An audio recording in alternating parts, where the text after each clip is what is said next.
মানুষ বড় অভিমানী প্রাণী। সে চায় তার মন খারাপ হলে প্রিয় মানুষটাকে না বললেও সে বুঝে ফেলুক। ফোন করে খানিক ম্লান গলায় হ্যালো বলতেই ওপারের মানুষটা বলুক, তোমার মন খারাপ? তার এলোমেলো চুল, খানিকটা লাল চোখ দেখে বলুক, তোমার ঘুম হয়নি রাতে? দুঃস্বপ্ন দেখেছ? টেনশন করছো কিছু নিয়ে?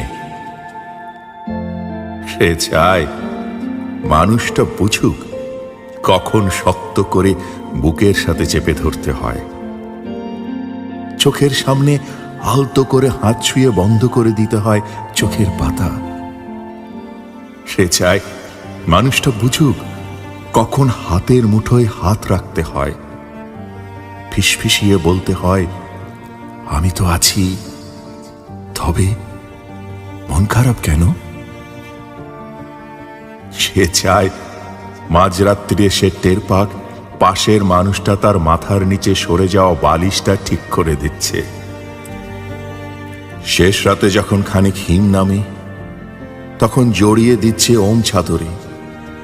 সে চায় মানুষটা মনে রাখুক তার জন্মদিনের কথা, প্রথম দিনের কথা, স্পর্শ ও অনুভূতির কথা।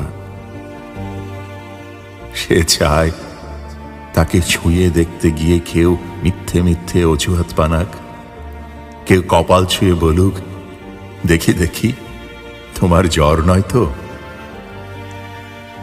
অভিমানে দূরে সরে যেতে চাইতেই কেউ বলুক, খানিক ভুল করেছি বলেই দূরে সরে যেতে হবে, তবে এই যে এত ভালোবাসি তাতে আরো কাছে আসা যায় না? আরো আরো কাছে, অনেক অনেক কাছে। মানুষ বড় অভিমানী প্রাণী। তারা দুজনই কেবল ভাবে এ সবই ওই মানুষটা করুক, ওই অন্য মানুষটা, কিন্তু শেষমেশ করা হয় না কারোই। তাই কাছে আসার রঙিন দিনেরা ক্রমাগত দূরে সরে যাওয়ার ধূসর বিবর্ণ গল্প হয়। মানুষ